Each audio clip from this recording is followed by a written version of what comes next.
Hi, and thanks for tuning in. Today, we have what might be the most important dual sport bike in America today. This is the Honda XR150L.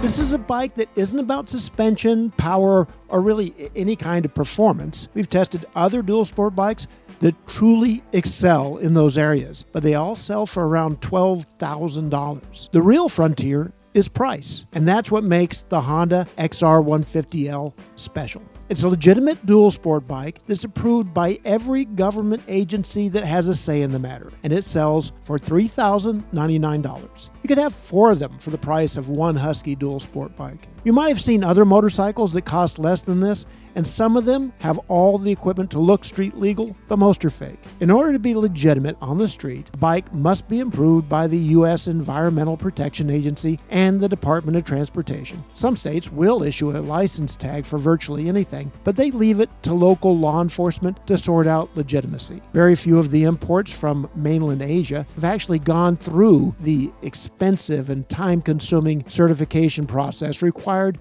by the U.S. federal government. The Honda XR150L has, and somehow it's still less expensive than most of the purchase online counterfeit dual sport bikes. It's easy to see where Honda shaved production costs. The little XR uses technology from 30 years ago. It has an air-cooled 2-valve motor with a real live carburetor. Don't ask us how that slipped by. The rear wheel has a drum brake, and the suspension is non-adjustable. It does have electric start, a 6-speed gearbox, and a hydraulic front disc brake. If you want to jump in a time machine, you can go back to 1995 and pay $3149 for a Suzuki DR125 ES with most of the same features. It's not around anymore, and it wouldn't be for that price. The most important factor in the Honda's price tag is the place of manufacture.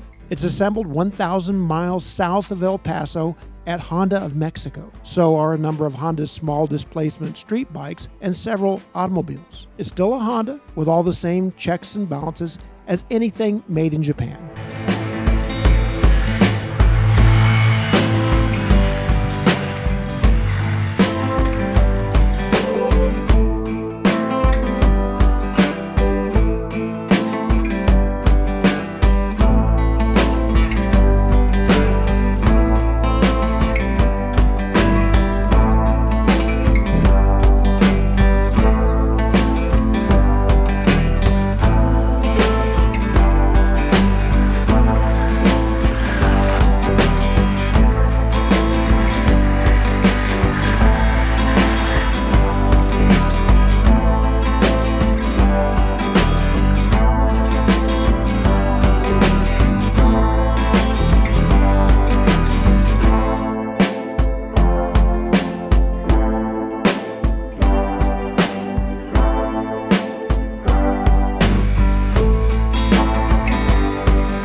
one expects to get a premium dual sport bike for $3,000, not these days. So you have to adjust your expectations. The XR150L is cheap transportation that happens to be capable of going off-road. The XR has performance that's similar to, say, a Yamaha TT-R125, but with considerably more weight. It comes in around 270 pounds without fuel, whereas most small-bore four-stroke trail bikes are about 200 pounds. You have to plan all your off-road adventures with that in mind. Hardcore trail riding and racing are off the table. If you accept those limitations going in, the XR performs extremely well. The motor is a little gem. It fires up instantly with a touch of a button and doesn't need nearly as much warm-up time as most small displacement four-strokes. We didn't know that carburetors were even capable of this. The motor runs without missing a beat to about 9,000 RPM and produces around 12 horsepower. If you've been around for a few years, you remember bikes like the Honda XR150L, which had similar numbers in the mid-70s. Compared to bikes of that era, the XR150L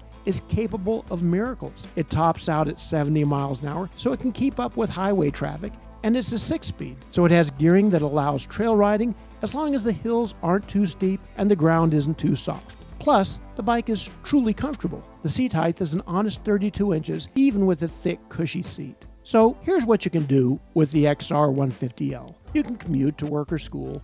You can go on leisurely trail rides as long as you trade the stock tires for rubber with real knobbies. You can put it on the bumper of your motorhome for transportation around the campsite. You can go over 70 miles on a gallon of gas. You can get away with very little maintenance. Nothing will break, but you might have to charge the battery and oil the chain. You can use it for transportation in the pits and around the track, and then you can sell it for almost as much as you paid in 2 or 3 years. Here's what you shouldn't do with the XR.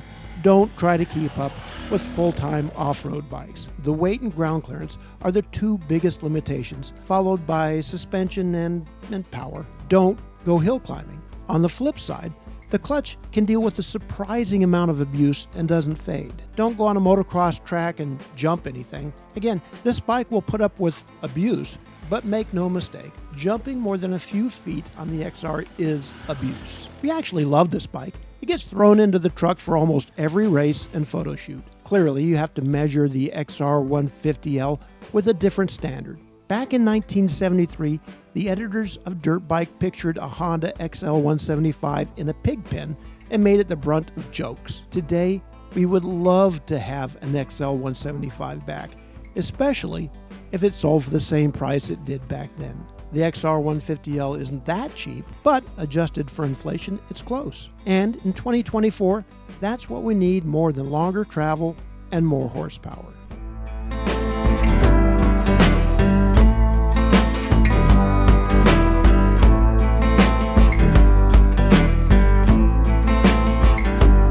For more dual sport information and all of our regular off-road bikes, go to dirtbikemagazine.com and check us out on Instagram and Facebook. And if you haven't already, check that subscribe button.